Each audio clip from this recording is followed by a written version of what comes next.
Sa unang pagbasa, gisgutan sa basahon ni Ezekiel nga ang propeta gidala ngadto sa templo sa Dios didto sa langit, o gipatan-aw siya sa sapa nga nag-agas gikan sa pultahan og midagan nganhis kalibutan, og maoy naghatag og kinabuhi. Og kining tanang tanom nga connected aning maong sapa magsigi kunog pamunga, dili mahutdan sa pagpamunga og dili malaya ang ilang mga dahon. Ang bunga laming kanon niya, ang dahon sa niya tambal. Pag-abot na sa atong ikaduhang pagbasa, niingon si San Pablo, kamo mao ang templo sa Dios. Niya sa atong ebanghelyo, si Kristo naghisgot, gub-a kining maong templo og ako ning tukuron sa ikatulo ka adlaw. Og ang iya gyapon gipasabot matud pa sa atong kanini ang ebanghelyo karon, ang gipasabot niya mao gyud ang iyang lawas.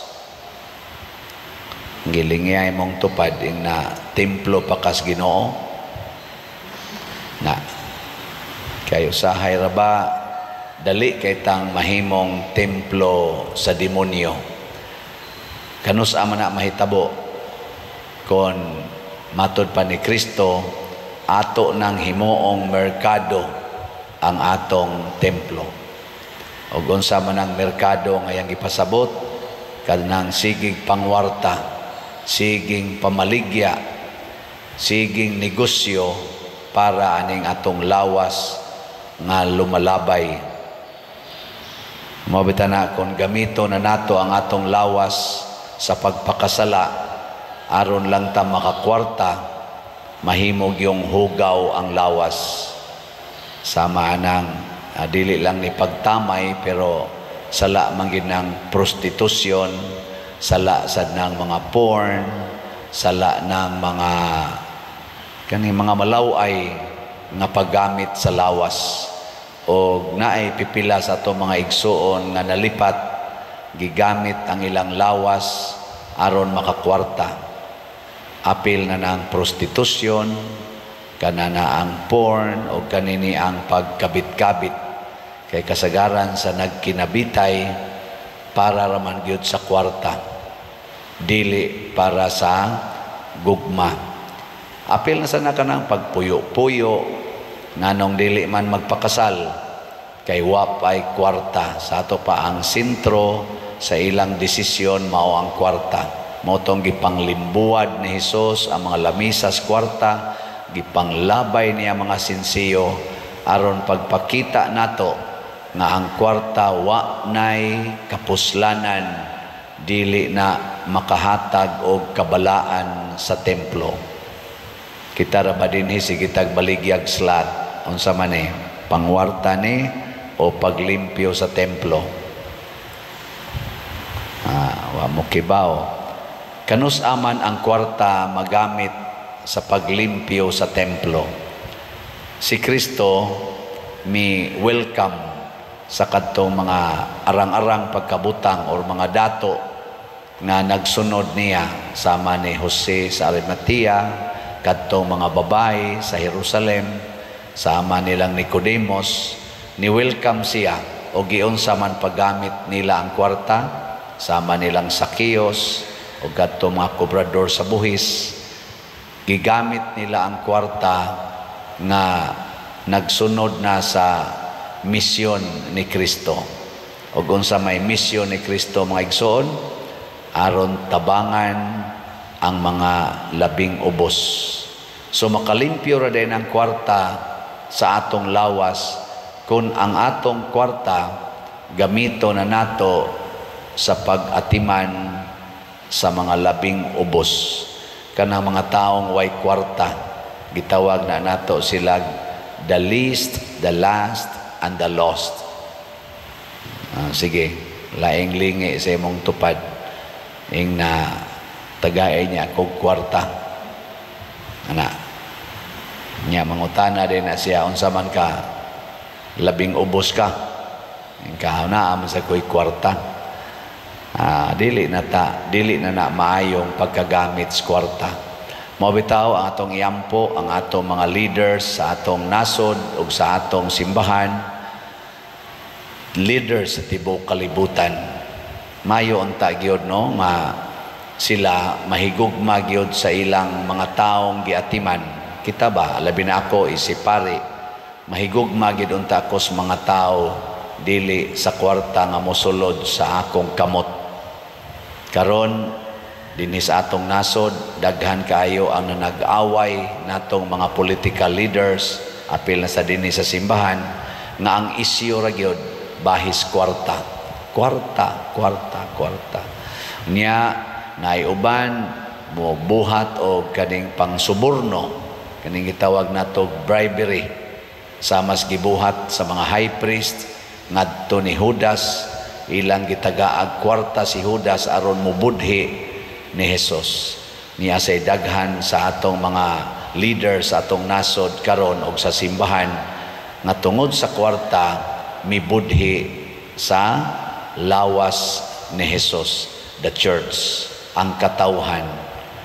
Imbis unta to atimanon ang katawhan, ang giatiman ang ilan ng mga lawas. Mao nang subo kay palandongon nga daghan sa ato mga kaigsuonan karon nga wa nay hapit gikaon, wa nay hapit Pinoyanan, labi na gid katong naagian aning mga bagyo. Karon si Marcy murag mao pa say paggawas sa atong nasod. Nanasay naagian nga mga dito sa atong Northern Luzon, mga 4 na 5 na kabagyo ang niagi. Nya daghan kayo ang nanay namatay, napagiway gikaon, wa nay mga balay.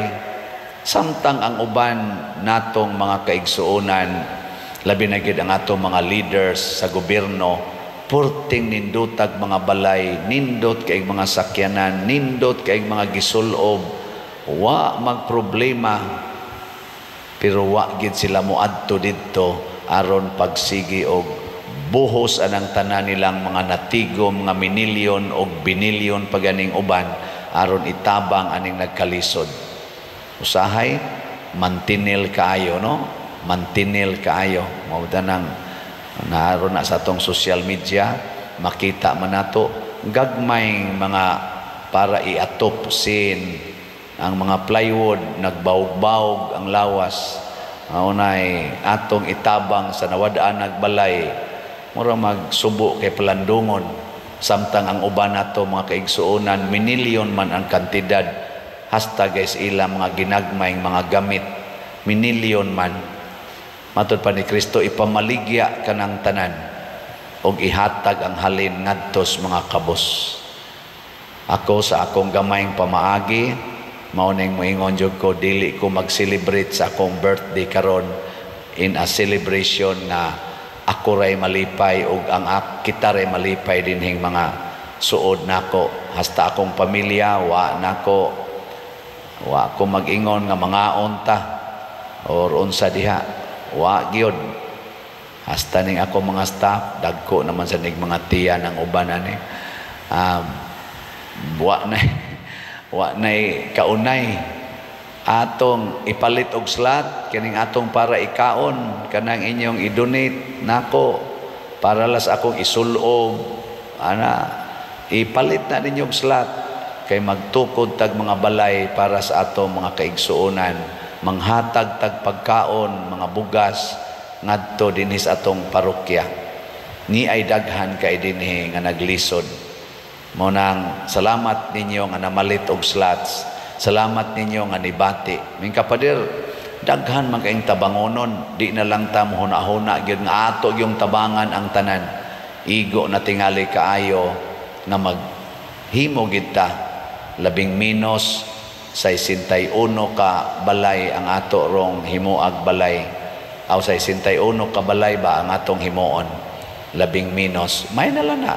Last year, salamat sa ninyo nakahimo sa taog mga 90 kabalay niya karon sa 61 ng atong gitarget niya muhatag sa tagpagkaon bugas sa buwan sa Disyembre isip pamasko, ato sang targeton mga 3,500 tingali na ka pamilya ang atong tagaan. Sige lang kitang hatag og sitiyo. Na atong Christ Transforming Union. Nindot kay ning pagkataytula aning sitiyo kay Christ Transforming Union with Mama Mary. Si Mama Mary mao gyud ang tinuod nga templo sa Ginoo. Limpyo kaayo ang iyang lawas, way sala. Pero wa siya kwarta, pero way sala. Og tungod ana, diha niya natao ang manunobos sa kalibutan nga mao si Jesus. Diha ni agi niya ba ni Mama Mary ang kaluwasan. Unya kita sad nga maningkamot sa paghigugma sa ato isig katao nga nagkalisod, mahimo sa tang agianan sa kaluwasan. Muna kining atong ginagmayng paagi, palit aning SBF dag para sa atong kumbinto o kaning sitiyo para sa atong community, sa mga atong sheltering the homeless, feeding the hungry. Dako kay ni siya og impact sa atong kaluwasan. Ang Ginoo nalay mo padaghan ani, pilo-piloon is Ginoo sa makadaghan. Mao nang matod pa sa panultihon sa mga taong pilosopo, kung gusto nimong usbon ang kalibutan, sugod ug usab diha sa imong kaugalingon. Kung gusto sa natong tabangan ang mga nanginahanglan, pagsugod ug usa ka buok kada adlaw sa imong kinabuhi. Usa lang. Ayaw na pagsigig pangita anang thousands, ana minilyon, himotag milyon kabalay. Ayaw na. Ambisyoso ra kay taana. Ngato lang tingaling himoon, basta mutabang kita kutob sa tong mahimo sa tanan nga nagkinahanglan. Ug mao ni ang tinuod nga paagi aron ang kwarta, aron ang bahandi mahimong mapuslanon sa atong templo. Iampo nato ang atong mga leaders, labi na ang mga leaders sa atong mga nasod, muhunong na aning gubat, muhunong na aning sigig-away, mo-focus unta sila sa pagtan-aw sa tinuod nga nanginahanglan, sa tinuod karon nga naghilak hapit kada adlaw tungod sa kalisod sa ilang kahimtang. Dili lang magsigig tan-aw aning mga power, authority, honor nga kanunay nabilong sa yawanon nga mga katawhan. Arita sa mga taong giatiman sa Ginoo, ang mga tao nga labing ubos, labing kabos o mga nahikalimtan sa atong katilingban.